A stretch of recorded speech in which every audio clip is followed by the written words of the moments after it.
Live from the NJ.com studio comes the only weekly TV podcast you'll need, where a lofty critic squares off with an obsessed superfan on everything from highbrow drama to lowbrow reality.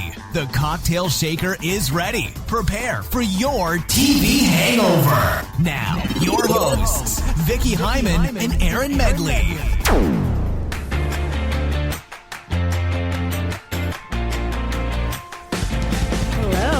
Welcome to TV Hangover, episode 10. Woohoo! I am one of your hosts, Erin Medley, and I'm here with Vicki Hyman. Hi, everybody. Don't forget to follow us on Twitter at TV Hangover Show, at @E_meds, and at Vicki High, VICKIHY. Also, we have an email address, NJ@NJadvancedmedia.com. Easy to remember. Very easy to remember. Every week it gets easier to remember. Vicki, we're at show number 10. I can't believe it, Erin. I mean, really, if only Wicked City had made it this far. That's true. Wicked City only lasted 3 episodes.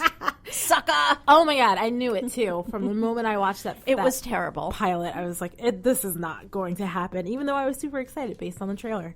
We will talk about that a little more. Yes. I think most importantly, we should inform our listeners that Vicki only had 4 hours of sleep, sleep last night. I did. She's barely functioning. I am barely functioning. I'm very tired. Why didn't you go to bed earlier if you knew you had to wake up early? Because, Erin, yes. At 11:35, Jimmy Kimmel revealed the sexiest man alive, and I had to write about it. Wait, and it wasn't Idris Elba. Oh, well, let me tell you something. Damn it. You stayed up for no reason, because I've been awake for, I don't know, multiple hours. I have no idea who it is.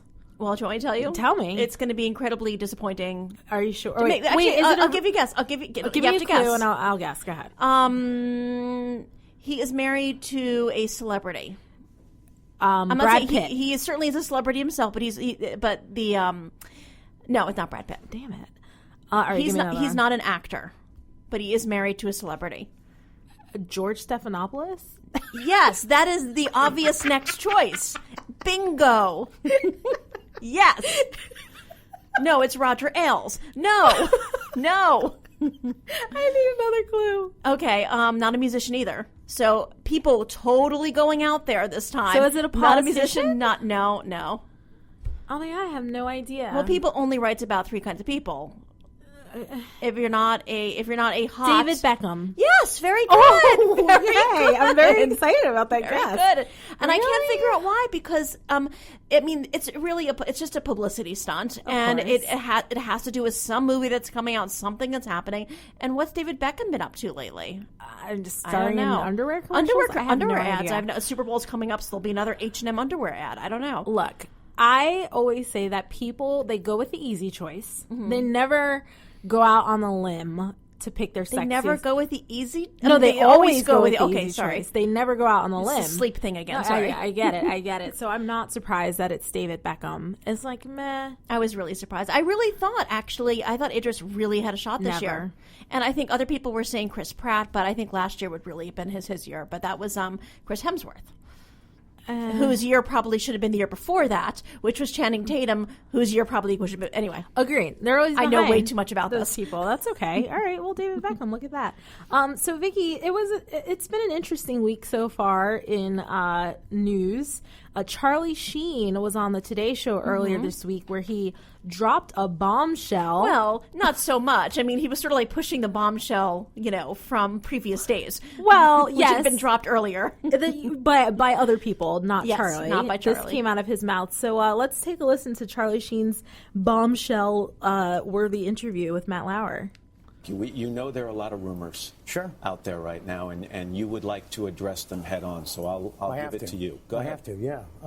I'm here to admit that I am, in fact, HIV positive. And I have to put a stop to this onslaught, this barrage of attacks and of sub-truths and very harmful and mercurial stories that are about that threatening the health of so many others, which couldn't be farther from the truth. 4 years you have been trying to keep this secret, and you have said that you have been the victim of betrayal and extortion. You told me that a lot of people have actually demanded money to stay silent about this. That is true. Yeah, and I have paid those people. Not that many, but enough to where it is depleted the future. How many people have you paid? I don't want to guess wrong, but enough to bring it into the millions. Into the millions, Vicki. Well, yeah. So Charlie Sheen revealed in this NBC Today Show interview that he is HIV positive. Mm-hmm. He's known for 4 years, and that he said at first that it was impossible that he had transmitted it to anybody else, even though he also said that he had had unprotected sex with 2 people, but they knew about his status and they were under his doctor's care. Yes. And let me say, if that doctor is Dr. Hizenga, however you say his name from The Biggest Loser, I am not feeling comfortable with that. Why? Why not? I mean, just okay, this guy. I mean, no offense to this guy or anything, but if I'm going to be Charlie Sheen and I have HIV and I'm having sex with a woman, I'm going to insist that my doctor is not the guy who tells really overweight people not to exercise quite so much on The Biggest Loser. You know he's The Biggest Loser doctor, right? But he's a real doctor, Vicki. I'm not saying he's not a real doctor, but get yourself an HIV expert. Get yourself some. I mean, don't. Why Doctor? Why Doctor? I can't even say his name. I don't know his name, but we don't know anything. When he came out, I was like, because he can string together sentences on television better than most doctors. Look, I don't know. Vicki says all of this, and this is all her opinion. Please don't sue us. I'm sure this is going to be what people are going to sue us about. I'm sure this is he's me really saying Dr. Sheen. Me saying that Charlie Sheen should get an HIV specialist. You don't know that he doesn't have an HIV specialist. I'm just saying that bringing out this guy as my doctor did not make me feel it doesn't need to make you feel anyway. Seeing as how you're not sleeping with Charlie Sheen doesn't matter. The point is, he's trying to tell everybody, dude, I'm an okay guy. I didn't do anything bad, and this guy does not make me feel like that. Again, personally. Doesn't matter how you feel. It does. He's trying to repair his reputation. Oh, I absolutely do not think that's what he was doing. This is absolute damage control. He wants to work again. I don't think this is damage control at all. First of all, it seems that this has been a very open secret in Hollywood. The only people who did know was the public. And honestly, I don't think this is going to change how anyone feels about Charlie Sheen. I just don't think that this was one of those plays. I think he could have come out. He could have come out like he did a few years ago and been like, we know what he did a few years ago. I think that Charlie Sheen was backed into a corner by people who were blackmailing him. And he got to a point where he's like, look, I either don't have the money or I don't want to pay these people anymore. And the National Enquirer's coming out with this story. So I have to, show my cards and just tell everyone what's going on. I really don't think he was trying to repair his reputation. I don't think he cares. I really don't think you may be right about that, actually. So, with the exception of bringing out the reality TV doctor, which I did not like.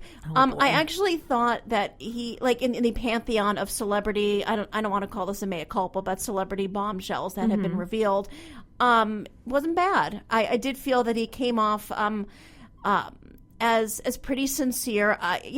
Somebody came up and said, "Oh, what do you think about the stuttering?" And I'm like, he is an actor. I have to think maybe he was putting on the stutter a little bit to make it seem a little more like, But, I thought he came off better than Mel Gibson in the Diane Sawyer interview. Certainly better than Lance Armstrong and Oprah, because... Lance Armstrong is a liar. Yes. If you have not watched The Armstrong Lie, I think is the name of the documentary, I highly recommend it. Actually, I think there are several Armstrong but how he lies. That one he participated in, and it's pretty awesome. But see, I think this Charlie Sheen thing was a little different. I don't think he was apologizing for anything. He didn't apologize for his whole behavior 4 years ago. And when Matt Lauer flat out asked him, that was the same time you were diagnosed. Is that why you? And he said no. And he said no. It was roid rage. And I was like, God. And that's why I would like Charlie Sheen again, because he does not give 2 Fs. He doesn't care. He just doesn't care.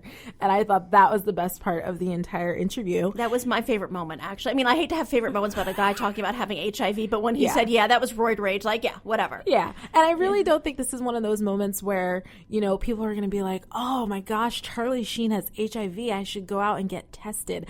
I don't think that's going to be. I think he admitted as much that he's not going to be the spokesman for HIV because he ain't. Well, not only that, but it's he's sitting there admitting to Matt Lauer that that he slept with a bunch of prostitutes, basically. And it's like there are a few redeeming characteristics from like Charlie Sheen. It's just not. Well, I also actually thought I'm a little hypocritical of Charlie Sheen. I mean, yes, the prostitutes who apparently were blackmailing him are unsavory types, but he's like unsavory and insipid or something. And it's like he wasn't even saying that it was those particular prostitutes, but like he was characterizing all prostitutes as such. And it's like, dude, do you like them or do you not like them?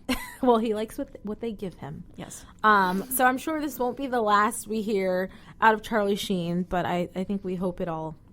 I think we all hope it is. Mm-hmm. So, Vicki, we mentioned this in the open, but Wicked City, the first show canceled. And I think the only show still canceled, although Blood and Oil is not on ABC's spring lineup, but there's been no word about Blood and Oil. That's a nice cancellation. This was just a straight up, you're canceled.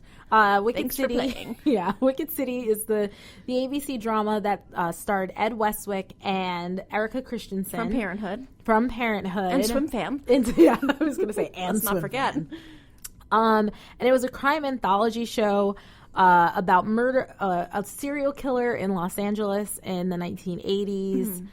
Look, I could have told you this show was going to be canceled. No, you just said that the trailer looked good. The trailer looked good, but then I watched the pilot and I was like, well, this sucks. Yes, I was actually excited about this too, and the anthology part was supposed to take you through like different eras in Los Angeles history, which sounded great. But it was so boring. It was extremely boring. And there's all the violence against women. Like, we really need that. And it was particularly graphic in the in the pilot. And I think you said that Ed Westwick was charmless. Yeah, and I think Jeremy Sisto was basically sleepwalking through the role. He could have been on Law and Order. Jeremy Sisto sleepwalks through most roles, I think. Okay. Come on. I mean, I still have a great deal of respect for him for 6 Feet Under, because it's one of my favorite shows. How many years ago was that? I know. I know. Sleepwalking. He was okay most of the in Suburgatory. He was fine in Suburgatory. Yeah, all right. I'll give you that one. I just like to point out for producer Anthony's sake that Wicked City was up against Chicago Fire and Limitless. 2 shows, which I watched. 2 shows, watched them both, especially Chicago Fire, just saying. Did you watch Chicago Med, by the way? Premiered last night? So Chicago Med premiered on Tuesday night. I totally forgot that it was coming on. Watched the first 15 minutes and I was out. I was like, nope, done. Yeah. I will say that Rahm Emanuel made an appearance. Did he? Cameo for Rahm Emanuel. I guess he figured this is the 3rd show in my city. I should make an appearance. It was the wrong show to appear on, though. It was the wrong show. DOA. No, it'll probably do okay. It'll do fine, but I told you last week, I just don't feel like they have a grasp of the medical lingo. And so it takes you out of the moment. It just seems like you're watching actors trying to be doctors, and that is not what I want in my medical dramas. Just saying. So, Vicki, ABC has announced its premiere dates for winter and spring. So let's go through these shows. A lot of them are returners. And let's see what you think. Gallivant, season 2. Okay, Gallivant from a New Jersey guy, the creator Dan Fogelberg. I think I'm getting confused with the 70s singer here. Dan Fogelman, thank you. Yes. Actually, did you watch it? Because it was much more enjoyable than I thought it was going to be. It's one of those shows that I still have on my DVR. It's cute. It's not something that I plan on tuning into regularly, but I was surprised by how much I liked it. Well, Good job. Well, I'm assuming you watched the season 2 premiere. I still have. No, I didn't. Oh, you watched season 1. I'm just talking about season 1 here. Oh, okay, yeah. No, I still have that on my DVR. I'm thinking about it. Thinking about it. The Bachelor returns on January 4th, and I know that you are not a Bachelor fan, but I did get you to watch The Bachelorette. Bachelor in Paradise. Bachelor in Paradise. That's right. That's what we watched. No, I'm still a Bachelorette virgin. Yeah, so no, you will be watching The Bachelor this season. I'm just letting you know. I mean, you don't have to watch it at home. You can watch it at work, but we're going to talk about it. Excellent. Yes. Okay. And then I guess I'll be doing the work that I do at work at home then. Okay. Yes, absolutely. Marvel's Agent Carter. I saw the pilot last season, and I was like, okay, fine, good, but I loved it. Didn't grab me. I watched the whole series. I like the female protagonist. I like the production design was beautiful. Production design, Chad Michael Murray. I support all One Tree Hill cast members. Absolutely. That's why I watched Chicago PD. Okay. With Sophia Bush. Just saying. American Crime. I know this is a show that you really enjoyed last season. I did not. Okay. I'm just saying. Same cast. Well, a lot of the same cast, different roles, different and story, the great right? Regina King. Yes, she's back. I think this season they're focusing on a rape at a high school. Is that what it is? Okay, I may tune in again. We'll see. One of my favorite shows is coming back, Beyond the Tank. Does that have something to do with Shark Tank? Yes, it does. It is a follow-up on companies that were on the show. And I would like to note that Wicked City is being backfilled with episodes of Shark Tank. Yes. So you guys will watch. ABC knows when it has a good thing. Then why is it on Friday nights? Oh, that's right. People like watch you it. are home on Friday nights. I forget. People watch Shark Tank. You're a hater. I'm just saying. What is this? My diet is better than yours. You know as much as I read about it, which is nothing. I know nothing about that show. And then our Grey's Anatomy Scandal and How to Get Away with Murder Thursday nights doesn't return until February 11th. Mm-hmm. Are you kidding me? That's 2 full months without and TGIT. Then, and of course, How to Get Away with Murder will have, I believe it's a shortened season, is it not? I think it's going to end like in March or April, like earlier. It won't be a full season. It wasn't a full season last year, which I think worked to its advantage. It did. I'm glad that they didn't expand it like Quantico. Oh boy. Well, we will get to discuss Quantico later. But speaking of TGIT, Vicki, you know, the networks have this new thing, and I think maybe over the last 3 or 4 years, maybe that may be too long, we've heard of winter or fall finales, and they hype it up and they're like, your favorite show is going to go away for 2 months. So here's a big episode to end the first half of the season. I think it's stupid. Well, I think that when it is employed correctly, it is great. You know that I have an issue with like the whole concept of 22 episode long shows that aren't procedurals, that you're building, and it just takes too long over 22 episodes to build. And so I like the fact that you're sort of like what Walking Dead does. You're sort of building to like 8 episodes, and then you have some sort of like crisis or maybe even a culmination, and then you sort of like start up again, and then you end the finale. And I think it's really great. I don't know. I think it takes out all the crappy filler stuff in the end that the creators put in to sort of stretch it out, like they're doing with Quantico for 22 episodes. Quantico has a whole other issue. But before this whole winter finale phenomenon, I was fine with the way that the season progressed on most 22 episodes. Well, maybe that's series. because we like different kinds of shows. I don't know if that's true. I do like when a show has a shorter episode run, like How to Get Away with Murder. I think it works because it is very hard to continue that storyline for 22 episodes. But I also think that this whole fall winter finale is a fake conceit. It's like they're making it up. They're not. I don't think most of these network shows are planning for a fall finale. I think they do. I think some of them do have it worked in, and it's very important to the storytelling. We'll have to see. Yeah. I mean, I'll be watching. Well, I mean, I'm glad that How to Get Away with Murder is doing it. We're going to finally learn who shot Annalise, and it's. I just feel like I'm kind of exhausted watching the show week after week, and it needs to sort of like some stuff has to be answered so we could take a breath and then continue. So, who do you think shot Annalise? I have no idea. I have no idea. I don't think it was one of the students. I don't know. I mean, I like the last episode a lot, where things are finally starting to happen. Right. But I mean, it can't be Bonnie, I don't think, even though she's the obvious person at this point. What if it's Bonnie's boyfriend, whatever his name is? Oh, Asher? Asher, yeah. Oh, my God, that character I have such a problem with that character. He is a problematic character. Yeah. I mean, like, he was on the outs all last season with the other murder, and he was just sort of used as comic relief. And here they're trying to integrate him a little bit better. But yet his comic relief is so painful to watch. I do not, like, he found the bug in the pen, and then he did, like, the silly dance, and I just was, like, cringing for him. Yeah, I don't Matt really... McGorry, who I did like on Orange is the New Black. I do like Matt McGorry, and I loved him on Orange is the New Black and was really upset, spoiler alert, when he... 6-month-old spoiler alert. When he wasn't in, like, the second half of the season. Yeah, he just left. Presumably to go shoot How to Get Away with Murder. But I don't know. How to Get Away with Murder for me has so many problems this season. And I don't really care who shot Annalise. I don't know if I care much about any of the storylines this season. I think my favorite character is Oliver. Oliver. I was surprisingly invested when Philip was his name, showed up, and I'm like, oh my God, because I think there was a flashback to one of the reasons why I gave up Scandal when they killed Cyrus's boyfriend. Yes. What was his name? Who I was so touched by now. I can't remember his boyfriend. Is his husband? I can't remember his name now, but I was like really upset about that because it was like a character that I liked. He wasn't huge. James. Yes. Thank you, Alyssa. And they killed him off, and that was one of the reasons why I kind of gave up the show. I was like, oh, screw you. Sorry.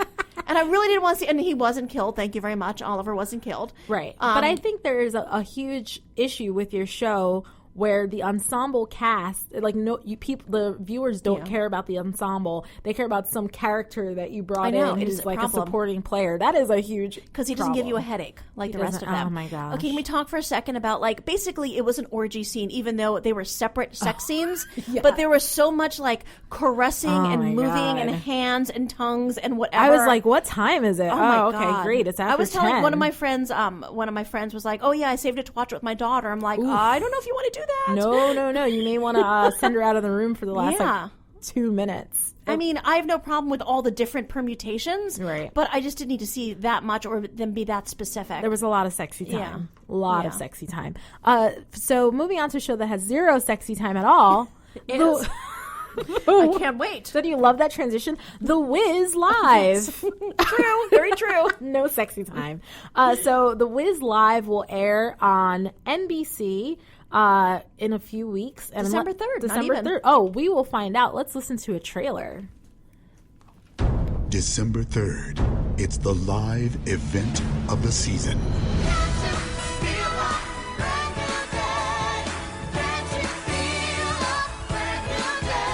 Mary J. Blige, Common, Neo, David Allen Greer, Elijah Kelly, Shanice Williams, Amber Riley, Stephanie Mills, Uzo Aduba, and Queen Latifah. I'm the all-powerful Wizard of Oz. The Wiz, live December 3rd on NBC. So, Vicki, this is the third year in a row that after NBC, Sound of Music and Peter Pan. Yeah, Sound of Music, which did really well. Despite Carrie Underwood, Peter Pan not so great. Probably because Peter Pan is not a very good musical. Not a good musical. Also, Allison Williams. Let me tell you my issue with Allison Williams, if we can digress for 1 second. I dislike her. You know, I dislike all the characters on Girls. I particularly dislike Marnie, and I think Allison Williams as a human being, I can't get with her because her shoulders are too broad. Just saying, dropping that, leaving it out there. Okay. She has broad shoulders. Oh boy, I hope you don't get sued for that. Broad. And these are not alleged broad shoulders. She actually has them. And I just can't. Okay. Get over it. All right. So that was my very deep. Very deep. Thank you. My issue with Peter Pan. So The Wiz Live, the cast is insane. It's a great cast. It is. Very talented people, including phenomenal. A newcomer, Shanice Williams, in the role of Dorothy, Rahway, New Jersey represent. And Queen Latifah. Of course. Yes. Although, you know, she doesn't really live here anymore. She doesn't live here, but she will always be from Jersey. She's always a Jersey girl. I have watched a few clips. You know, NBC has put out a lot of promos for the show. And I will say this. Controversial statement coming. Okay. I think that Shanice Williams is a little bit of an over-actor. She's enthusiastic. She's extremely enthusiastic. It's a little annoying. I don't know. I mean, the only one I watched was the sing-along, Ease on Down the Road Around the Piano, and I thought they all had great chemistry. I had no problem with it. I don't know. I think she's trying so hard, I think, to fit in with these, like, mega stars. Yes. That she's overdoing it, and maybe she'll tone it down for the actual show. Well, I mean, it's a musical. I mean, you have to be exaggerated on television.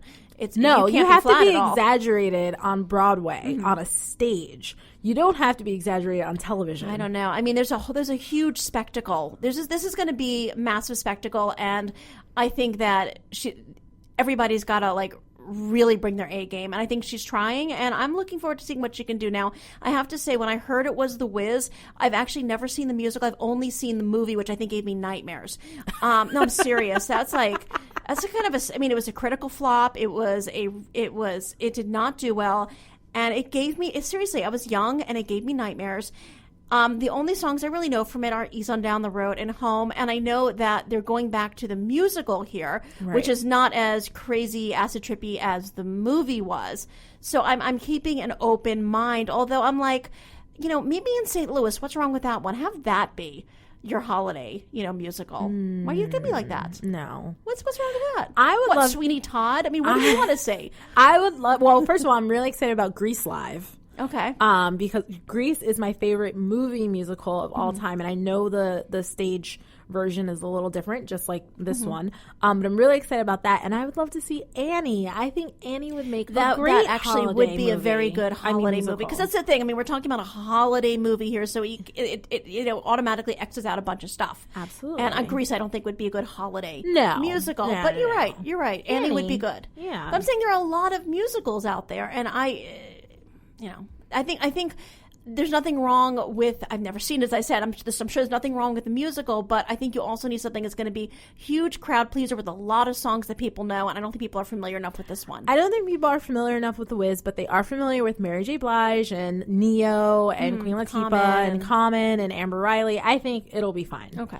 I hope so. I will be watching December 3rd. Because I'm cool with the concept. I'm cool. down with the concept. Vicky is down. So Vicky, premiering this week, I believe, Jessica Jones on Netflix. You have watched. I have not.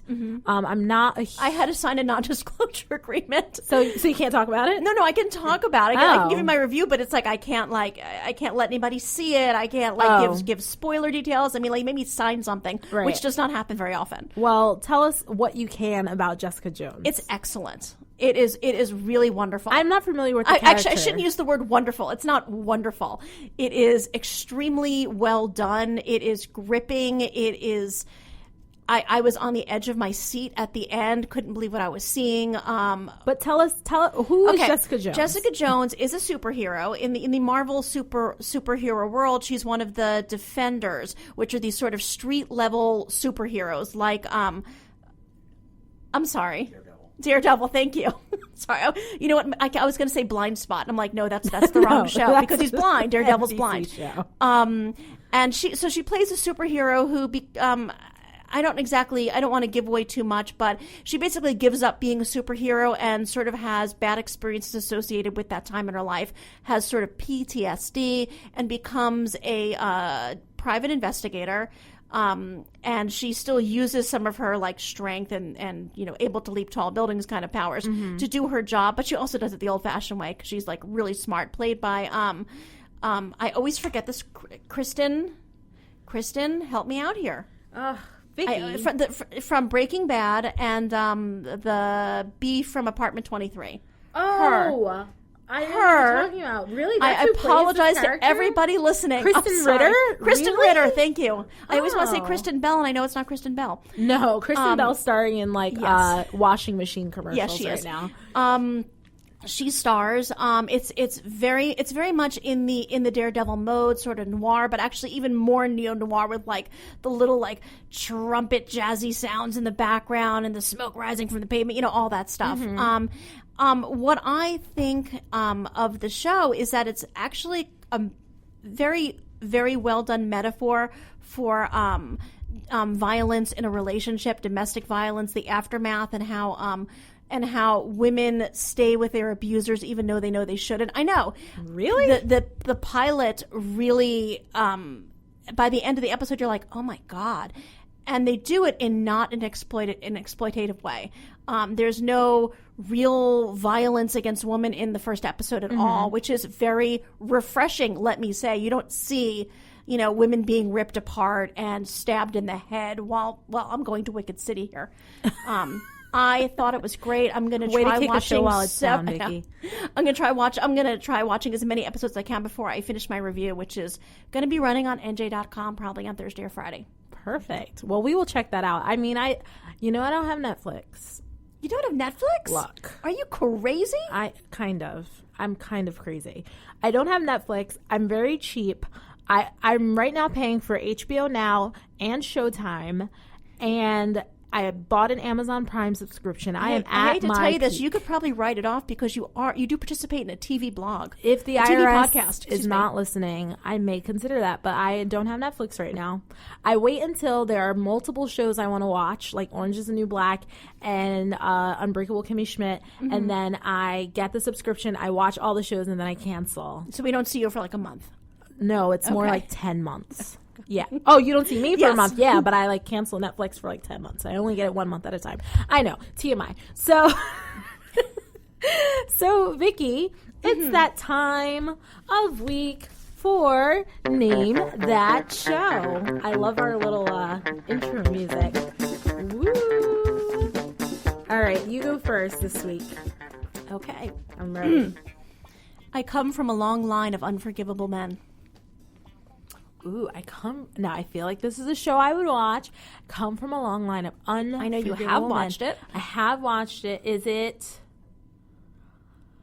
Homeland? No, it is not. Although I actually picked up a couple of quotes from Homeland this week. I didn't use them. Oh, okay. It was a good quotey episode of Homeland. I will take a clue. What he did was unforgivable, but she forgave him anyway. Ooh, but she forgave him anyway. How to Get Away with Murder? No. Oh, shit. This is way too tame for How to Okay. Get Away with Murder. Give me another clue. Okay, this is going to give it away. This comes from a person who is part of a cast of unforgivable people.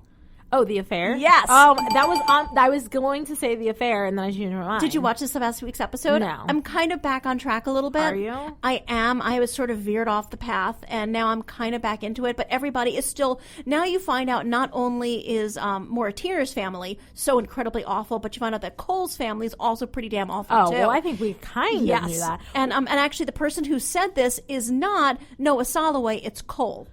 Believe it or not. I believe it. I am on the episode where the son is in the hospital for That's whatever. That's a good episode, actually. Yeah, I thought that. I think that episode is bringing me back on have track. you gotten to the scene with Maura Tierney and her mother yet? Yes. That was an awesome scene. Now I'm in the Noah part of that. That was a great scene. She finally tells off her mother and kicks her out of the house. It's great. I think it Spoiler is alert. Spoiler. It was last week's episode. All right, you ready? Mm-hmm. I feel like we just made out. Like, I should make you a mixtape. Oh, I saw this. No, you didn't. I did. I absolutely saw this. I told you I've been watching different shows. Okay. Oh, I need a clue. The clue is Anthony can't believe anyone watches this show. Okay. That could be so many shows. Okay. You need another clue? It's not. It's a woman and a woman, isn't it? It is a woman and a woman. I saw this scene. I need another clue. If it's not the fire department, Vicki, this is like the easiest one I've ever given. If it's not the fire department, it's the police department. So the show is Chicago PD. Yeah. Oh my goodness. Okay, I didn't see that. I didn't see that. But it was two women. I know, I did. I mean, I dip in and out of a lot of shows, but I remember, what was the context of that quote? They were in the bathroom, and I think the one police officer was like picking lint or something off the other police officer. That's right. Was it in like a commercial or trailer or something? I don't know. It must have been. Okay. But I thought that scene was a good one. All right, you're up. Okay. Are you ready? This is a long one. Ready. The table is set for the rest of our lives, and I hope those years to be long and fruitful. I see that time before me, and I've been feeling the urge to make some plays before the great cosmic Pete comes to cut my throat unceremoniously, and I gargle my last breath. The Walking Dead? Yes, got it right off the bat. I'm so surprised. Because it kind of could have been Into the Badlands, because that's also apocalyptic. No, because Into the Badlands, which we will get into, the only sounds from that show are people beating each other up. Yes. Gurgle, gurgle, blood. Okay. Exactly. Very good. Thank you. All right, ready? Will you put this in my veggie burger and not tell me where it is? Oh, God. Clue. Clue is it's a show we both watch. That's not a clue. That's not a clue. A good clue. Anthony watches it too. The Grinder? No. Grandfathered. No, here's another clue. They're not an old school family. I'm really impressed by my clues this week, and the fact that Vicki's not picking up any of these. It's not fresh off the boat, is it? Nope. Vicki, You're gonna like smack yourself. Modern Family. See, okay, this is why. My son was away. I didn't watch Modern Family because we always watch it together. That's why I had to pick up from the airport at 5 o'clock in the morning. All right, fine. So, yes. So I didn't watch it. Okay. All right. Okay, and this actually kind of leads very well into this one. I don't even want this root beer float anymore. Tastes like the salty tears of foolish men. Grandfathered? No. Oh, all right, give me a clue. The character says this plays one of the smartest kids on television. Plays one of the smartest kids on television. Well, it's not Modern Family because I know you didn't Modern watch Family. it. Ooh, that's a hard one. I'll take another clue. This character's sibling is not one of the most smartest kids on television. One of the most smartest. Most smartest, yes. In the Middle, is that show still on? I believe it's called The Middle, and yes, I believe it is still on. They're twin siblings, if that helps. Oh, Blackish? Yes. Oh, yes, shoot. It was a great episode. I love that show. Shoot. Yeah, that's a great show. All right, and here's my final one.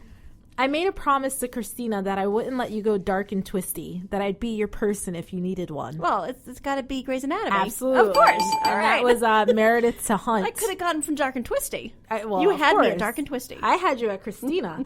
All right. So, Vicki, we mentioned Into the Badlands. It's a new show on AMC. I always forget. I want to say A&E. That premiered after The Walking Dead to 6.39 million viewers. Only half of The Walking Dead, but still very good. Very good, but I think it's going to drop off. It probably will, but I think that a lot of people who tuned in will probably like what they see because it's pretty awesome. Wait, you liked it? I did like it. Oh. What? Okay. What? I didn't like it. How could you not like it? Well, actually, I shouldn't ask Erin. How could she not so like many this things show? I dislike.